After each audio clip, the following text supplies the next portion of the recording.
matar da mijinta ya bige ta ya watso mata kaya waje kuma dama bai neman ta da kwanciyar aure, idan ta ki komawa gidansa ta saba wa Allah.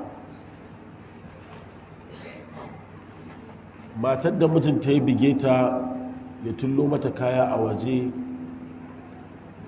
ta kwashe kayanta ta koma gidansu ba tare da furucin saki ba, to wannan iyayenta ne ya kamata a ce su shiga cikin magana, domin a cikin rabuwa babu inda aka ce a wurgo kaya a waje. idan musulunci yana da wata abu da yake dogara da shi akan bugun mace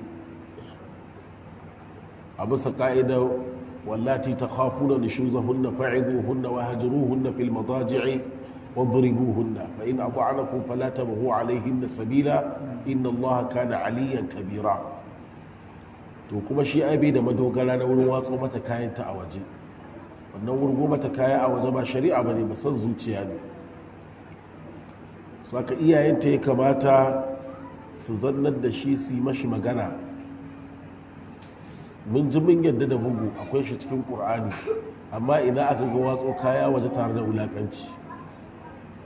sannan kwanciya da ba ka yi da ita santa ne ba ka yi ko me kake so ka yi, amma ita kanta ɗaya-ɗayan macen ba ta cewa ba za ta koma ba idan mijin ya ce ya mayar da ita, saboda ba ita ke da haƙƙin igiyar auren ba, mijin shi ke da haƙƙin riƙon igiyar aure.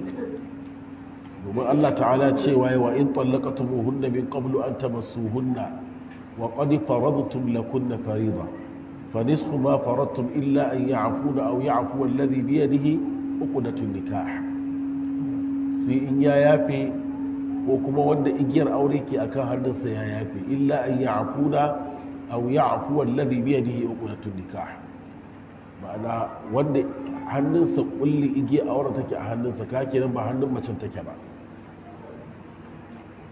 to ba ta da hurumin ciya ba za ta koma ba, sai dai in ta nemi hul'i.